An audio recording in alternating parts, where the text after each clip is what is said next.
Mathematics is the language in which God has written the universe.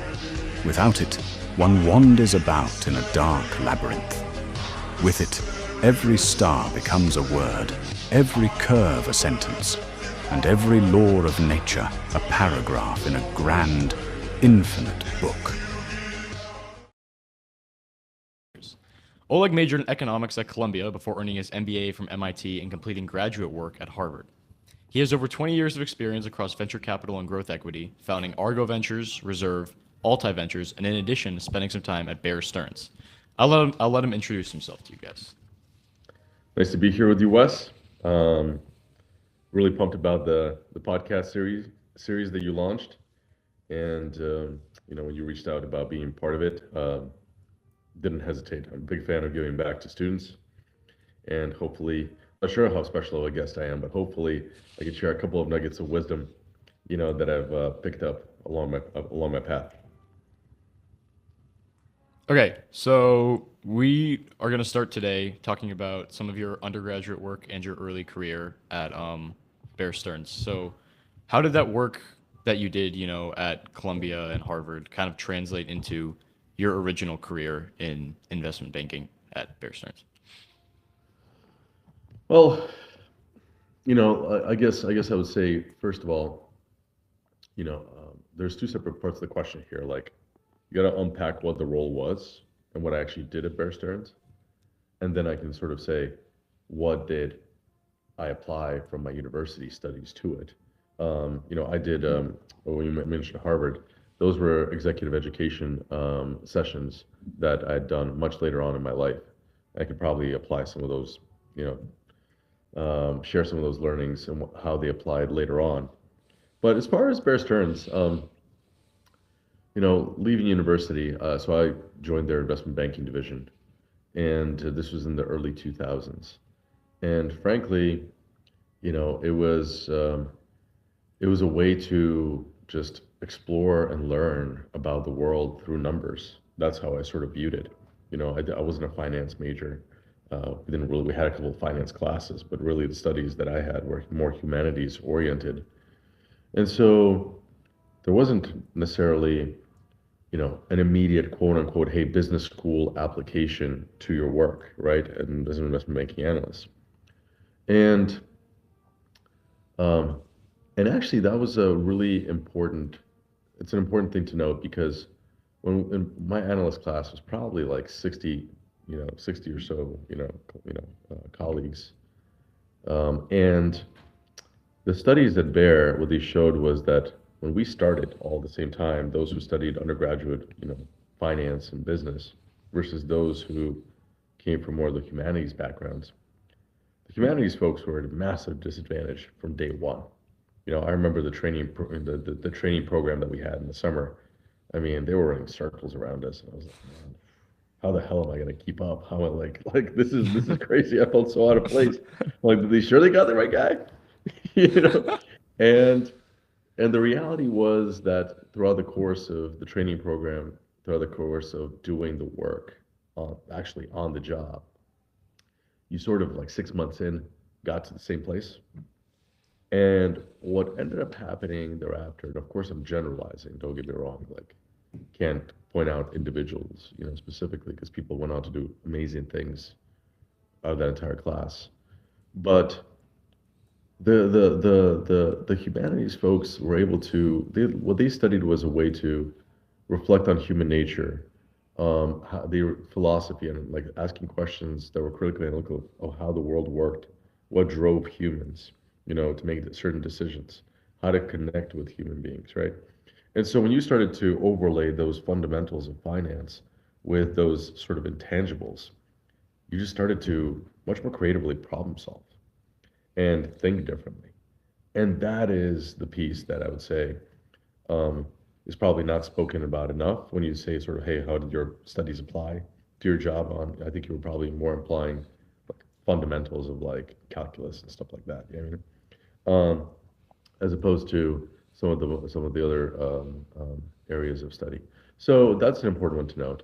Now, in terms of actual math, honestly, it was like same old stuff. Like I studied obviously deep like calculus, but did we really apply it, on the job? No. You know, we did apply, there were moments when I applied my learnings from statistics, and econometrics for sure, probabilities and regression analysis. That is something that we came to multiple times, specifically trying to understand, the correlation between, for instance, for insurance companies, their ability to generate return on equity versus, how highly correlated that was to the price to book multiples at which they traded, i.e. valuation. And so by using those types of methods, I mean, it's not hard math, right? You're able to sort of then say, okay, well, based on this, you can see that the correlation is actually pretty close to one. So if we extrapolate the projections of an insurance company and their ROEs, we can then sort of say you should be trading at this price to book multiple range. So I'd say that there was definitely some application, but not immense, in terms of pure, of course you just math is a science that you use. It's the foundation of pretty much everything in life, if you want to look at it that way. So you use it on a daily basis. It's just the difference is that we sort of went through doing it in our head to doing it, with quote unquote leaps pen and paper, to then doing it with calculators, to then doing it with Excel spreadsheets. And honestly, like the next evolution is going to be artificial intelligence, doing it for us. It already is in many regards, but I still do the leap from when I started my career in early 2000s to today. I'm a heavy Excel user, and I enjoy it. It's amazing. And so you were there when Bear Stearns unfortunately had to close because of the financial crash, right? And they were in the fire They were sale with acquired, JP yeah, Morgan. because of the, yep, by Yeah. JP Morgan. So and correct me if I'm wrong, from what I understand, their crash majority came because they put a lot of their investments into subprime mortgages and the customers defaulted on most of them. Yeah. And so based on like your time there and what you were doing both in humanities and mathematics, did you sort of see it coming when they put so much of their portfolio in subprime mortgages, or was it a shock to you? Well, no, I mean, well, that's an interesting. Was it a shock? Well, first of all, yeah, my first job out of college, right? So it's that experience was surreal on a number of fronts. Maybe I'll just talk about it more broadly, right? And I would say, first of all, you got to unpack what Bear Stearns was. It was an investment bank, and the people who, and obviously, as an investment bank, you have a lot of different types of divisions. And so throughout my time there, I wasn't on the sales and trading desk, that took on a lot of those positions. I was part of the investment banking division. So the investment banking division, what we did was we advised clients on either financings of capital, whether it be equity financings, IPOs, right, raising initially going public, or secondary offerings. When you do follow on, you raise more money from the public. Um, and then you had debt financing. You can obviously take on debt. That's another way to capitalize your businesses. And last but not least, mergers and acquisitions. So we advise companies on sales of their businesses, on if they wanted to acquire other businesses and to enhance their strategies. So that was my first 2 years. My second 2 years were spent in the private equity division. So private equity is a totally different, part of the house. And what we did was we took controlling positions in companies, sometimes minority if they were growing quickly. But really, you're using capital to buy out not an insignificant stake in a business, and then operate that business more effectively, pay down the leverage if you're putting on debt, and maximize your returns on investment.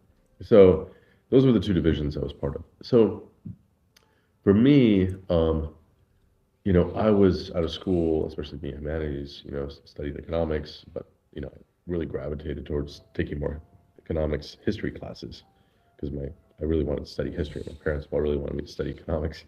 So I had to sort of navigate that, without really telling them. And and I would say for me, it was like learn. It was just, hey, I got very fortunate. I got an offer and I joined them. And for me, it was like, wow, I'm getting paid a lot of money right out of college, and we're basically like training me how to work extremely hard. And also, I'm just like a sponge. I'm just learning so much. So it's like I'm getting paid to learn, which is amazing. And that's sort of been my outlook on most things in life. Um, so for me, it's learning about the and listen, like when I say investment banking division, I was an analyst, right? So you're the junior totem pole. A lot of times, what that meant, during that time was you essentially have to make sure presentations are done correctly. You're doing the basics of the financial modeling and the analytics, to present, to put in client presentations. For sure, you're staying up at like until 5 a.m. to make sure they get printed correctly. And you're checking all the numbers, you know what I mean?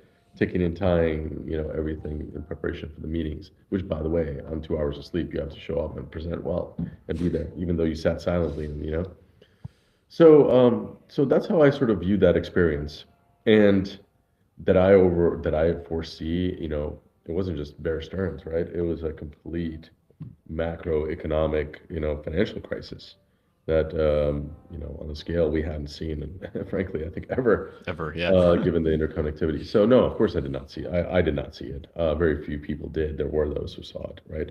Moneyball being a great example for folks who want to take a study some of those folks. Um, but having a front, and it was a surreal experience because you observed, on the one hand, you know, I was 2 years in, 3 years in out of school, and in this case, you had folks who had spent their entire careers with a place like Bayer, right? Who were partners there that had built up so much wealth, that was tied up in Bear Stearns stock, that when that sort of correction, massive correction, happened, then you saw folks really lose a lot, and that was certainly an eye-opening experience, and a tragic one. On the other hand, I mean, selfishly, I mean, I couldn't have asked for a better training ground and just having a front row seat to this type of experience. You know, Bear Stearns was the largest LP in the broader, private equity fund which I was part of. So they couldn't just, say, okay, so we're shutting down this division, we're selling this, et cetera. So I was actually one of the few people left, in, and walking up the floors of an empty building in Bear Stearns. And that was surreal just to see that sort of happen. Um, Last but not least, what I'll say is the thing that also unexpectedly happened is Bear, had, a culture of hiring poor, smart, money-hungry people. If you pick up the book, Memos from the chairman, A.D. Greenberg was the chairman, of Bear Stearns at that time. And that quality, that mix, I mean, it was a hardcore core culture. It was sink or swim. And, if you made it, like, you were pretty good. And so, especially in the early 2000s. Um, and selfishly, again, what happened was that network of those super talented people just sort of went poof, and just, they didn't all stick around in investment banking and finance. They found themselves in all walks of life and all different parts of our society. But you knew that whatever they were doing it at a very high level. And so that network was pretty special to have because when you were part of it, if I find someone right now from Bear Stearns and I picked up the phone and called them and said, hey, I used to work at Bear, 9 out of 10, they're going to reply back and call and we're going to have a conversation. Whether you were at a junior level or whether you were very senior level, felt like a family to some degree. So you would say you probably learned more that could have accelerated your career at Bayer than you did at school, Um, or is it just different? no, I don't think of it. I don't think of life that way. I don't sort of say more or less. Each experience is very different. Each experience in your life is very formative in a different way. You just learn different things. Like I said, the nuggets along the path. So it's not more or less. I learned very different things. That's number one. Number two, there's something to be said about a compounding effect, right? When you're a baby, you're born with no knowledge, and then all of a sudden you learn how to speak, and then you can, make sounds, and then it translates into actually a speech that is you can understand, and then you learn how to reason, and then you learn. So it's just one thing builds on another. You can't sort of separate the two as well. Um, both were, all of my experiences in my life have been formative in one way or the other. So let's kind of shift from your time at Bear to more like in the present recently, what you've been doing. How did you kind of take what you learned from Bear and pivot it into getting into the insurance and reinsurance space like nowadays? Yeah, well, so it's a great question. So when I finished my 2-year program in Bear's private equity fund, I was sort of at an interesting crossroad because I asked myself the question of what do I want to do next?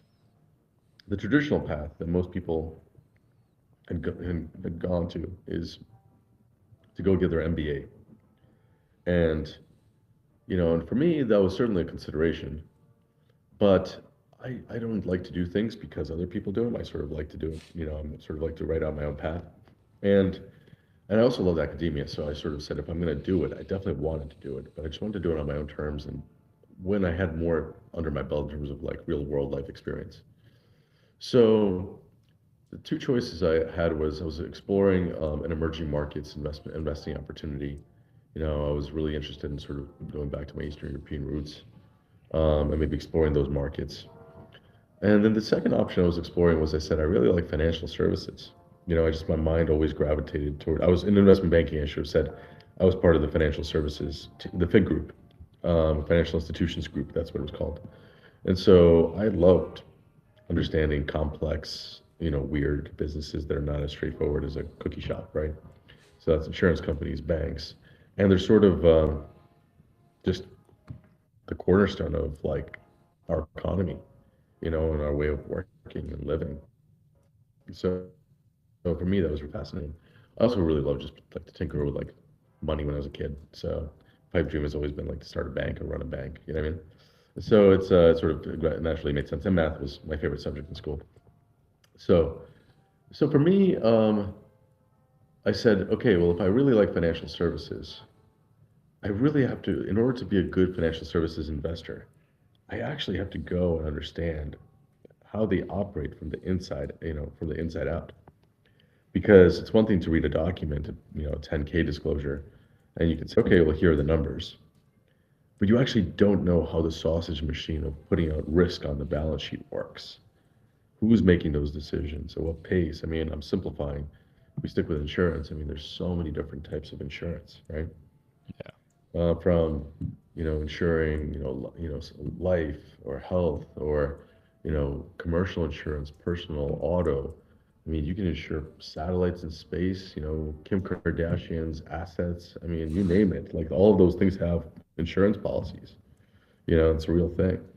So so they're all got their own intricate dynamics of how they transact and how they're placed and how they're analyzed. So I wanted to learn how that's done, from the inside out. So I joined one of our clients at Bear Stearns, whom we advised on multiple transactions, and I was fairly young. I mean, I want to say 25 years old, and I got the appointment, to become the head of corporate finance for a publicly traded insurance company, which is in today's day and age is pretty unheard of. Yeah. And the CFO joined and he hired me because I used to work for him at Bear Stearns. He was the head of the insurance investment banking practice. So that's how I ended up, in insurance. Now I'll tell you what, it was at that time, this was now circa 2008.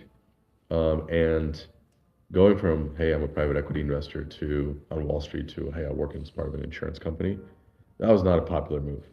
I was not popular at cocktail parties, I'll tell you that much. People were like, what are you doing?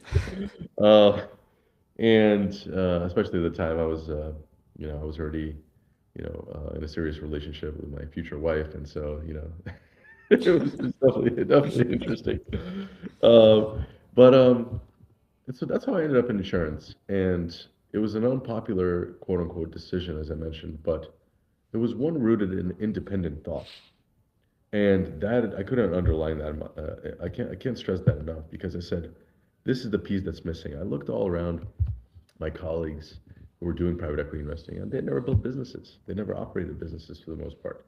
They just knew the fundamentals of, allocating capital. There's nothing right or wrong with that. I just thought that, hey, if you actually operate inside of an industry, you'll understand the risk better. Number one. Number two, you're going to meet people who are actually in the industry operating. And so it's going to help you with your network and ability to, find deals, to get at insights that other people can't see, of why some things are the way they are. So that's how I ended up in insurance. And fast forward with technology, and I did many different roles with the insurance carrier I was with. But fast forward today, insurance it's always been a thriving, industry. But today, so many folks from Silicon Valley and others have tried to come in, and some have come in to really push it and innovate it, to be a better version of itself. That's really interesting. And so, how have what did when you changed from the investment banking to kind of being like the head of the company, being inside everything? What did you bring to the table, sort of mathematically, into the insurance space, and like what did you change in the industry through your time there? Well, there's a couple of things. First of all, I wasn't the head; I was just the head of corporate finance. But the first one is really, people on the buy side, private equity or hedge funds.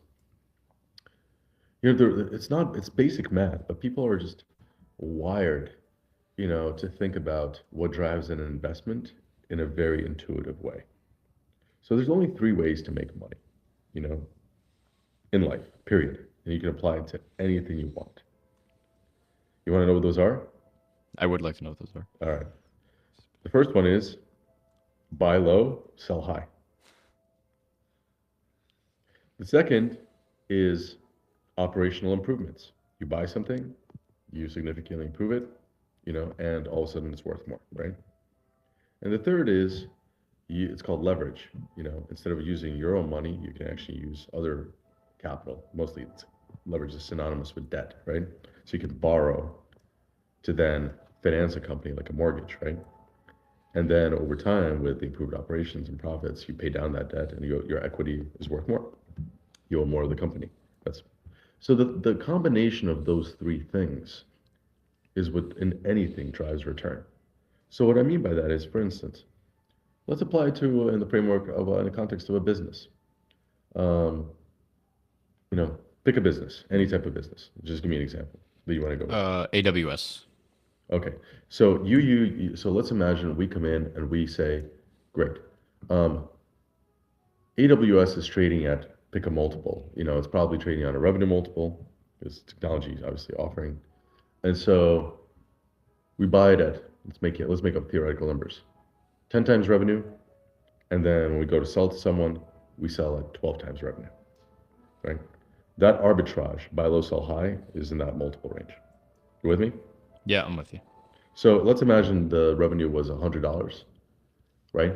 So you bought it for $1,000 and you sold it for $1,200. So you made $200 worth of profit, worth of gain. The second is, you bought it at $10, $100 of revenue. Well, let's imagine over the course of 5 years, you grew that revenue from 100 to 1,000, right? So apply even the same multiple as just in this example, 10 times. You could see the gain that you generated. And then the third one, you have to do a little bit more financial engineering in the math, but essentially, if you financed it and you invested in that $100, you put in $10 of your own money and then $90 of someone else's money. But in 5 years, there's enough profit that got spit out, right, by this asset that you paid all that 90 back. So all of a sudden, instead of owning 10%, you own, 100%. So then that's a fundamental difference as well. So the combination of those three things is what drives returns. So I think the ability to, when looking at something, whether it's, hey, we should buy this asset, or we should sell it, or we should just invest in this CapEx project, or purchase this system off the shelf and integrate it into our operations. The ability to just understand the things from that lens, this decision is actually going to drive returns. Most people just don't think that way. They'll put in some analysis, they'll put in something theoretical, they haven't lived it. It's usually wrong, you know? And there's no one who has credibility to call it out. So I think that was the biggest thing I think I really took with me, into that initial role. Now, I think your part of your question was, well, to what you're doing now. Well, I got plenty of operations experience in different roles thereafter, and what really excited me was at a certain point, I said, well, how do I package, everything I've learned because I'd learned it very quickly, um, and how do I create a safe space to sort of synthesize it all to become a better investor? And so I went to grad school concurrently while doing the my role, and went to, as you mentioned, I went to MIT. It was a phenomenal place. I did my executive MBA, and it was a phenomenal place to learn, synthesize, and just go way deeper on a lot of things. And you know, coming into it, I really got passionate. I mean, I really wanted to innovate financial services. I'd fallen in love with the industries, if you want to call it industry. It's a lot, really a composition of many industries. And I wanted to innovate and make it, change it for the better. That was going to be my professional purpose. And, about a year into this was 2014, I came to the CEO of the company and sort of said, how are we playing technology in insurance? We had seen what was happening, starting to happen in banks, in payments, a lot of advancements. But insurance was always behind. And he sort of was a really, he was a leader, very strategic in his thinking, but also someone who always had time and day for like young talent. And so he just sort of said, well, why don't you go figure it out and come to me with a proposal? So I did. So at that point in time, technology, innovation, all this stuff you read, fintech. This wasn't even no one spoke that way. No one thought that way. And so I said, well, how am I going to figure out the future of insurance? I sort of need some help. And I interviewed like 20 innovation consultancies. This was like a new versioning um, type of business. Started really with like IDEO. If you've ever seen it, there's a really famous CBS, I think 60 Minutes of like how they innovate the shopping cart and stuff like that, which is pretty cool to watch. But they were essentially like creatives that created products in a new way. They helped launch Apple's like mouse and the thing and the Palm Pilots and stuff like that. So in any case, and so I interviewed them, and we ended up choosing one to work with on a brief, which is what is the future of insurance. And that really then helped me formalize my thinking. And so I gave a proposal of how to set up infrastructure for, to build what we ended up building was called Argo Digital. It became like a digital engine of 40 plus engineers, designers, data scientists to build technology to solve pain points for the parent company, for the brokers, distribution partners, and then the end insureds. And we hired a technologist to run it. I was on the leadership team of that. But my full-time remit was to build and run one of the first corporate venture capital businesses focused on commercial insurance. And that was really my way to finally package, all my years of operating and thinking, knowledge with my former life as an investor to sort of now put it forward and really push the industry forward, just in a different way. And so, when did you start your first company? Well, that's an interesting question. Um, um, so I would say my first company. So there was something I experimented with first, which was my first company. It was the first startup I experimented with, and that was a company in the claim space. And so when I was in MIT, there was a class that was a fintech class. It was the first one they offered. And part of the class, you had to come up with an idea, a business idea. Well, I had already had that idea. I'd already like sort of been thinking about it. And essentially what it was, pricing for TPA services. And I wanted to do reverse auctions, to really price it more effectively. And so that was the first company I tinkered with on my own. I set up literally like experiments in email and made like two email transactions, made $30,000, which was really, really crazy. And so I had played around with that, but one of the gentlemen I was looking to experiment with that startup, who was going to run it, unfortunately he had a death in the family, and he had to step in into his family's business and run that. So that was a great experiment, which again we actually served a purpose in the future for us. really introduced me to the TPA space, the claim space. So the second business that I formally started was really Altai Ventures. It's my own, venture capital firm, but it's not really, when I say my own, to be clear, that's the wrong way to put it. It's mine and all my colleagues that are part of, the firm with whom we are building the firm together. And so that was my second business. And then when I was starting Altai Ventures, we were also in the process of, I had to spin out the portfolio of the that I'd built at Argo Ventures to really give us that first track record in the first fund. And so while I was going through that process, I also had an idea for another company, and that company was also in the claim space. And I wondered why no one had built, a tech-forward third-party claims administrator. The best performing insurtechs were tech-first incumbents, and no one had done it in the claim space. So I said to myself, if I'm not gonna spin out the portfolio of Altai's portfolio and form Altai Ventures, I'm really just gonna go and build this company. And I called it Reserve. I named it Reserve. And but the spin out did work out. And so then I said, well, I'd spent about the good news about when you're doing the spin out is that lawyers take a lot of time. It would take like 3 weeks to trade comments on documents. And so for me, I mean, for a person who generally can't sit still, and is always mind is always working. It's like, this is amazing. I get a chance to actually work on this idea. So I worked on it for about 8 months, and my goal was to see if I could develop a business plan where I pitched myself and convinced myself that, hey, would I invest in this? And so the spin out did work out, and then I had this really great idea that was pretty well developed. And I said, okay, well, to push this forward, we're actually going to incubate it.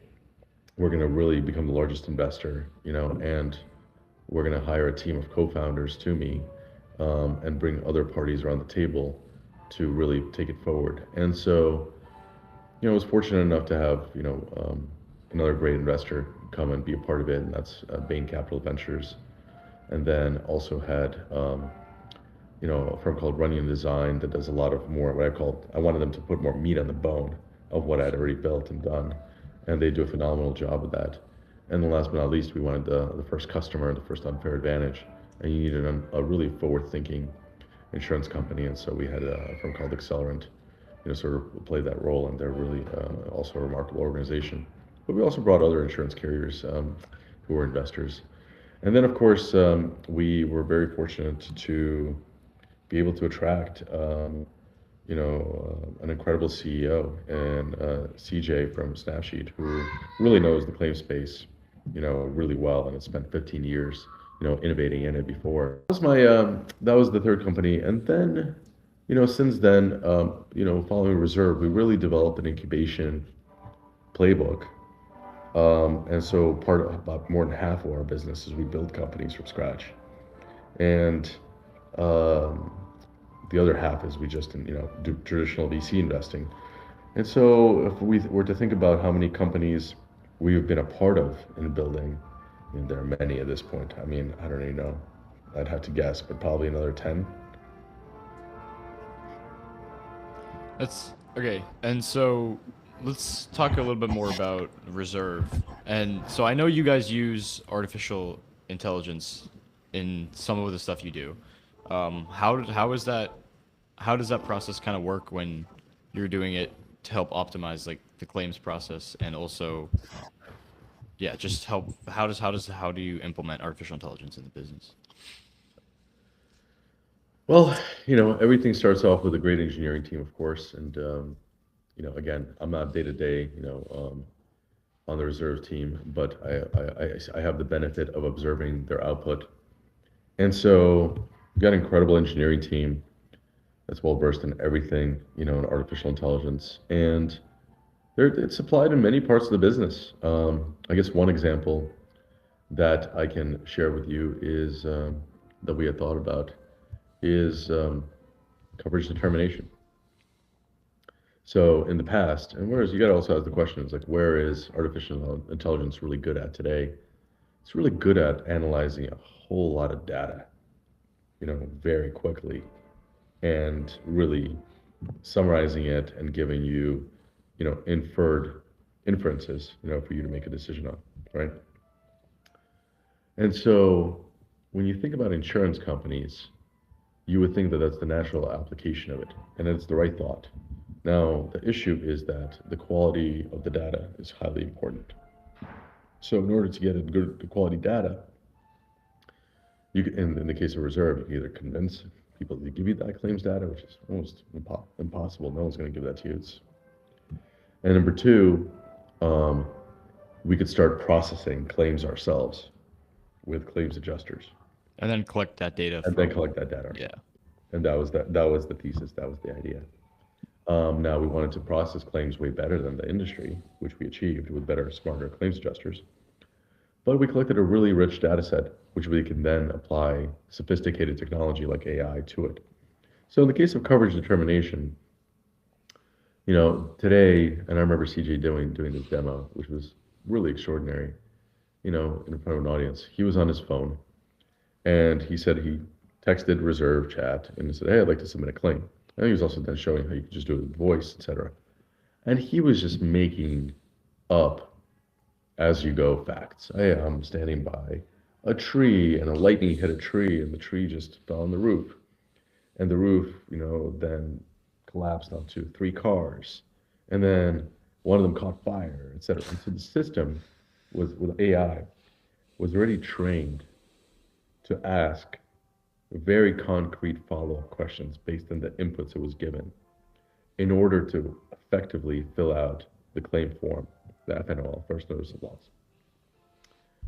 And once that was done, the system, in really a matter of milliseconds, was able to analyze all of that information plus all the information that already exists in their system with third-party data, et cetera, to then read the insurance policies that were there. That you can imagine insurance policy, pretty lengthy document, right? Yeah. With a lot of really complex terminology, and basically make a recommendation already for an adjuster to say, we believe this is covered, this is not covered. These are the 10 things you got to probe in and go deeper on. So what typically took an adjuster a lot of time, to do, it shortened it, to instantaneous moments. Now, it also didn't make the decision for the adjuster, because they have other types of knowledge and experience, to overlay, but it prompted them in very specific things to go deeper on and look at and to analyze. So that's one example of how they've, deployed artificial intelligence. That's amazing. And how long did it take you guys to gather enough claims data? Like, how many claims did you have to process before you had enough to kind of fine tune that model? Yeah, that I don't know. Never. I mean, it was an ongoing iteration. And The good news is that by structuring the incubation the way we did, one of the hardest things in this space was to get first customers, and not only just customers, but the right type of customers that are willing to share, you know what I mean, and give you that opportunity. Claims people by nature are very conservative people. Insurance professionals generally are.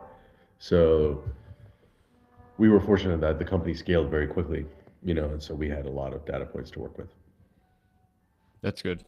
And so I know we talked about Altai Ventures a little bit, and it's like a venture capital firm. How do you, what kind of goes into your decision making process when you're deciding what companies do you invest in versus what companies do you kind of show the door? Listen, I mean, that's a very, I guess in some sense, very deep and complicated question. What I'll try to do is, I give you that framework of what drives return, right? But I'll give you a couple of frameworks. It's not the universal way of how we make decisions, obviously, but it'll give you a good sense. So any good business needs to live its principles. Principles are defined as mission, why do you exist? Vision, what do you want to be? Strategy, how are you going to get there? And values, what you believe in, what you value, right? How you're going to behave. That's the company culture. So, so for me, I would say our mission at Altai Ventures is, why we exist, is to empower extraordinary founders to reinvent financial services. So we take those three, we break it down into three buckets: empower, we ask ourselves the question, when we invest, are we going to truly turbocharge this company and create an unfair advantage with our everything that we've built at Altai? That's question number one.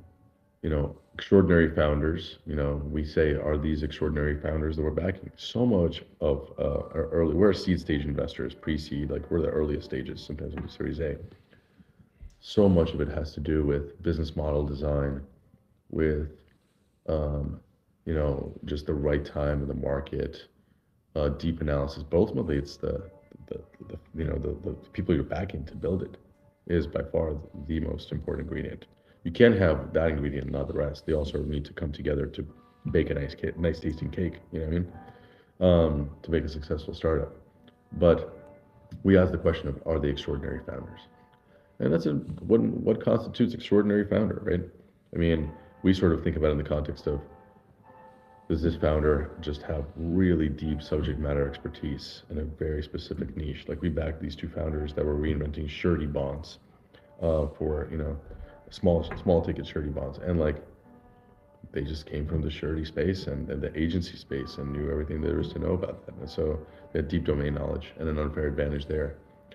In some cases, they have proven track records of success. They've built very successful enterprises. And you sort of seen how they approach that and what they would do differently this time around. Last but not least, sometimes someone just has that oomph factor, that je ne sais quoi. They're like, wow, that person is just truly special. You just feel it, you know it, you see it. You can tell. So yeah, you can tell. So there's just a lot of different factors that go into it.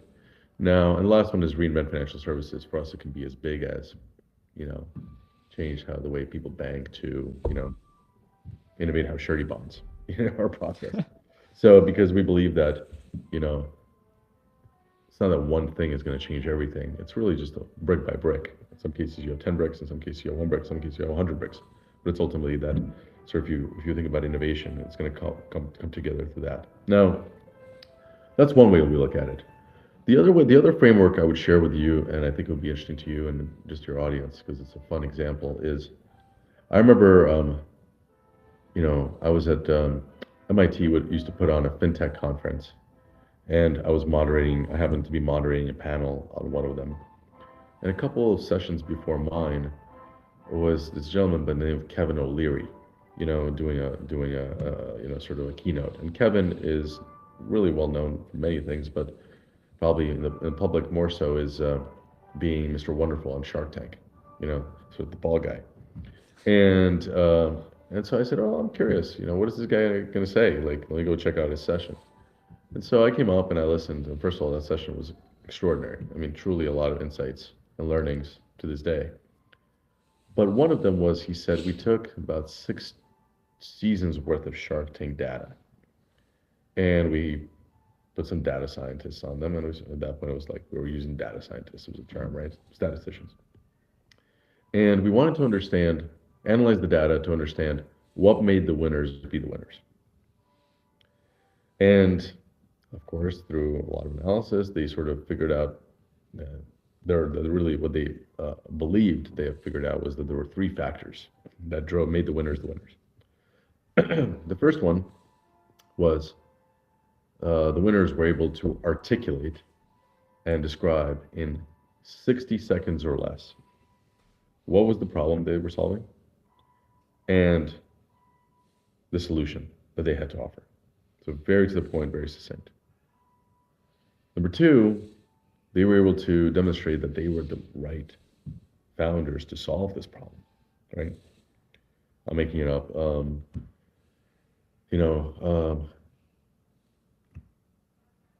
My trash isn't collected, on a regular basis, and I experience this pain all the time. It's smelly, it's really smelly, etc. So all of a sudden, now I'm creating an app that notifies the trash companies, collecting companies that, hey, my stuff is not, picked up. Okay, boom, very clear what the problem is, very clear what the solutions.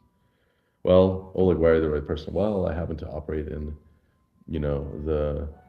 this space. I was a garbage man. I rode on trucks. I then became I joined a family-operated, trash pickup business, and so I saw what was the pain point, et cetera. I know this space, right? So that gives credibility. So the founders that won had that element of credibility and domain match.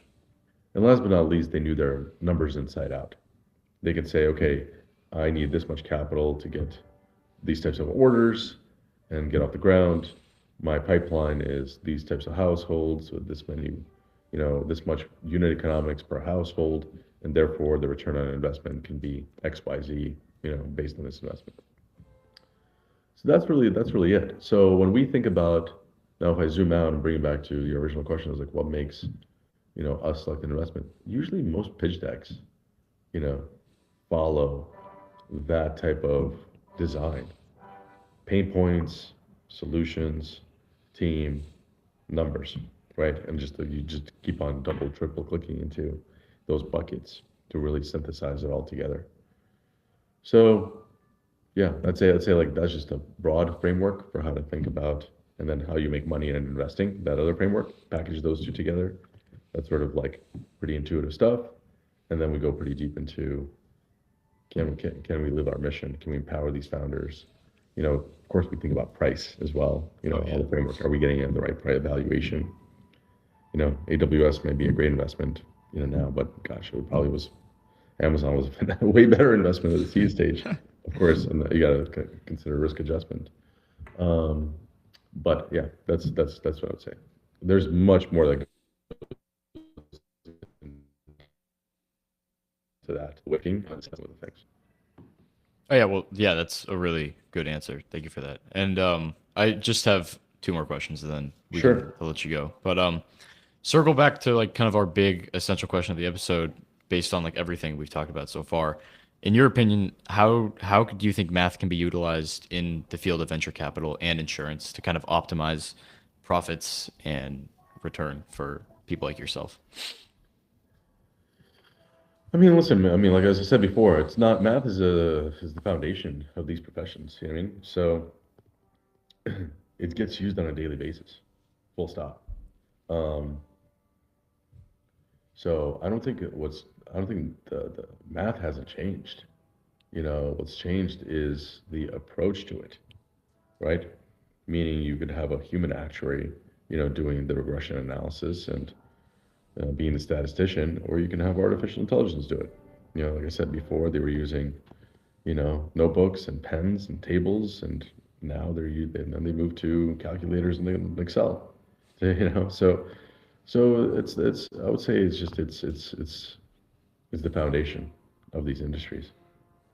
Yeah, I'd Now, say I agree. what I would argue more so than not, folks who come from math backgrounds um, and are just purely math oriented, they have to actually, in these types of industries, um, make a decision of who they want to be and how they want to engage.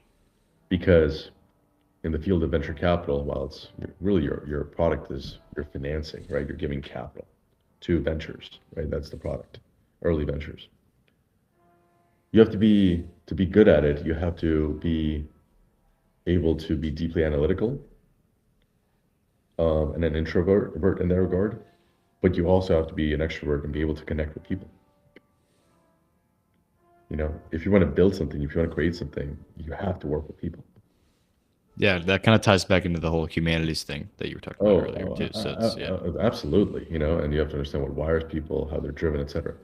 If you are an actuary inside of an insurance company, you're by definition a statistician. The best actuaries were the ones that who were able to not only do the analysis and do it correctly. When I say correctly, I mean you're never like right on any prediction. You're just like the question is like, what's the standard deviation of how wrong you are? And but then you're able to explain to others, how it is that you came up with the answer that you did, and more so than not just explain, but be able to, bring them along in the journey that they believe you and want to, are in your camp to make that decision. That's the soft skill. And so most people who are deep like math, that's the part of the EQ that sometimes is not invested in enough. Now, I do have, there are certain professions where if you're a deep introvert and you just like love hardcore quant, plenty of places that works too. Be in a quant hedge fund, sit at a desk, analyze numbers, which is amazing, make positions. You're not creating anything. I mean, you're really just trading in that regard. Yeah. But there are people who love stuff like that too. For So sure. That's not a right or wrong question, by the way.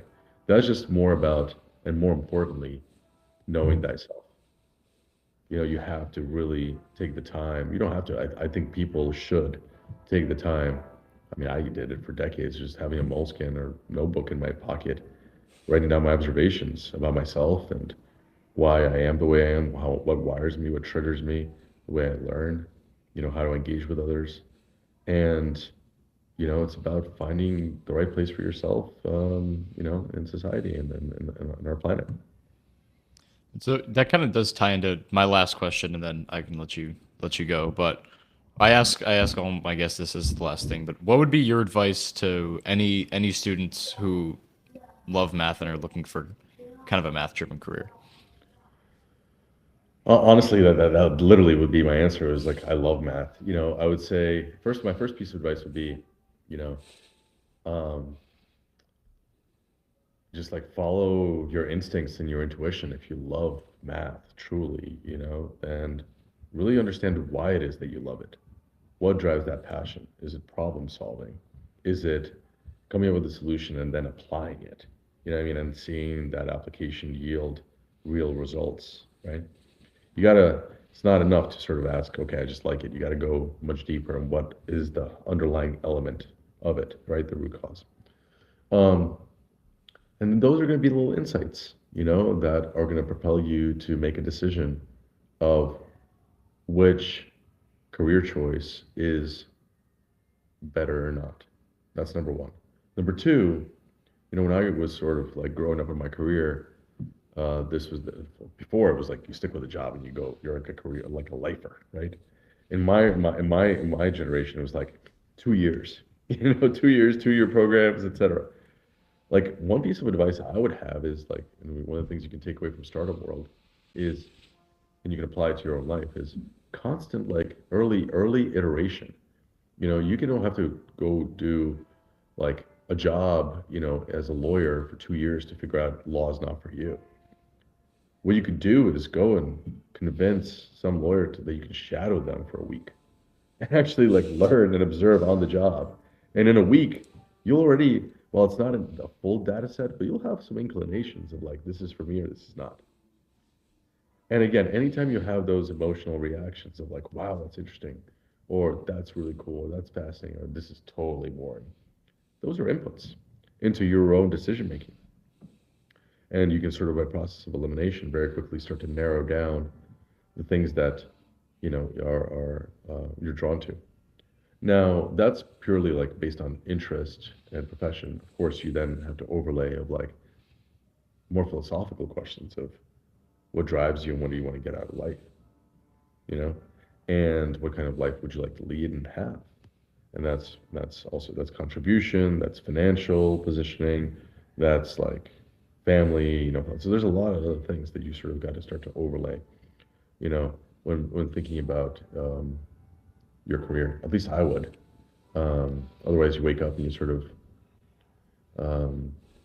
you can sometimes find yourself being more reactive and asking the questions of like, why did this happen, versus being in control and being proactive. You know what I mean, and formulating it. So that's another piece of advice. Um, Last but not least, my piece of advice would be like just keep learning, keep growing. The world's constantly shifting. You have to have a learning mindset in everything in life, and being more positive than not is also probably a good thing. Yeah, that makes sense. All right. Well, thank you so much for your time. I really appreciate you coming out here and answering all my questions. It's been No, really my helpful. pleasure. Thank Thanks so you. much for doing this. Hopefully it's a great way. My goal in life is to achieve happiness, a state of peace. And the way to do it is by hopefully contribute, to the world in some form or fashion. And one of the ways I want to contribute is, of course, to always pay it forward and pay it back and, share whatever learnings I have with students. So thank you for the opportunity. Yeah. Thank you. You You did contribute here today. Good.